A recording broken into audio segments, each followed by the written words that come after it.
I don't know what's really going on with that bottom 8 crap. Like, that seems to really be a little bit below him, but he seems to be on board. And I really don't know what his complete agenda is with that, but we'll see in time. Yeah, what do you think about the sideshow stuff in general? You think it's good for the sport? Anything that generates conversation, anything that generates any type of social media excitement, conversation is definitely good for the sport. Is it legit? Will it come to fruition? That I don't know, but it's definitely good. Anything's good. Anything that like the rankings. People complain about the rankings, but even if the rankings are skewed and they're inaccurate, and this, as long as people are talking about something, it has merit, right? It's good. It's good for the sport. It promotes conversation, regardless of its merit or accuracy. And that's the same thing when it comes to his videos, or any really, like, if you look at Artem, any people that are doing these podcasts or these YouTube videos, they're all good. It's all good for the sport. Joshua and John Brown, anytime we can get on Facebook and it's boring and we can talk, chat, debate, argue, troll, it doesn't matter. It's good for the sport. It promotes excitement. It promotes activity. It's all good. There is no negative. Yeah, so but in particular with the sideshow stuff, I mean, so we're not a sport that is small that everyone thinks is legitimate. I mean, we're a sport that everyone thinks is illegitimate Right. and not real. So my concern is with the sideshow stuff is that that's what people are going to latch onto and go, oh yeah, this sport is a joke. Well, no, because with that, we have our world championships, we have wall. And I think if you look at any sport, bowling, darts, it doesn't matter what it is. We don't see it because we're not part of that online community. But if all of a sudden you, went in or tried to circumvent that world, you would see that they would have that aspect too. You would have a whole bunch of these bowling junkies, amateur novice / bowling junkies with YouTube channels that get together and talk shit. And I think it would be the same. Any niche sport. Well, bowling's not a niche sport; it's a legit sport. But I mean, any sport, powerlifting, bodybuilding, anything on its lower level has a social media outlet, and you see these things. So specifically about the bottom 8, I mean, is that real? Are you involved? Are you going to compete in it? I'm not involved in terms of its promotion.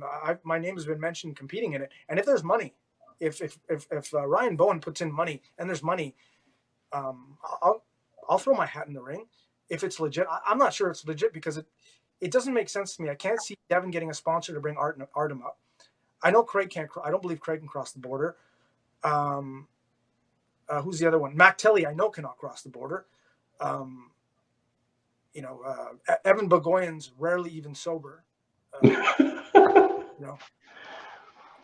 if so I guess they took off on the idea, but the logistics aren't there. And let's face it, even if this thing just runs for the next 3 months and there's talk and chatter and it never legitimizes, like, it's still good. Like, it's still, people are talking about it. It still causes conversation. But if I'm a betting man, like, if you had sponsor money, okay, if Devon gets X amount of sponsor money, are you really going to throw it towards the lower end pro, high end amateur guys? Like I understand promoting it on YouTube, promoting it because it's free. And why not? You're getting, and look who's getting involved. He's getting me involved. I'm a hell of a troll. He's getting people involved that have kind of like more or less strong YouTube or strong Facebook personality. So it creates talk and chatter for his channels and stuff like that. But I don't believe it's going to happen. It doesn't make sense to me. Yeah. So if it actually happened, when they're throwing around money for this event, that's kind of what concerns me from a arm wrestling awareness standpoint, or even just a value standpoint. So if you had money and you're going to fly people to Canada and you're going to put $1,000 on the line or some sum of money, would you rather see a 200-pound North American shootout or something? Yeah, if you have the money to bring an American up, I would love to see you and Alex Paquette. Like, I would, if I had my money, if I had sponsor, I'd want to see you come up. I'd want to see an elite guy that we don't see that often against an elite Canadian or even another American. But that's, I think, who the fuck wants to see Mac Telly and Evan Bogoyan? I mean, Mac's a clown. Evan's a legit arm wrestler, don't get me wrong. But a lot of these guys are clowns. Like, Laba's a cool guy, but I'm not going to pay to see Jonathan Laba on the table. I'd rather see him behind a stand-up mic, right, on stage. I don't want to see him on an arm wrestling table. I'm not going to pay to see Mac Tell do his shit. Artem's legit. He's awesome. I'd love to have a super match one day with Artem. I'll pull Ryan. But, like, as a spectator, I wouldn't want to pay to see these matches. I mean, not when you can get, like, RVJ, you, or I don't know if these guys are still contracted, but there's so many compelling matches to see out there at an elite pro level. If you have the money to spend to bring the guys up, why would you mess around with these lower level guys? I don't know. I don't see the value. And like you said, it's definitely not credible. It doesn't add to the credibility of our sport.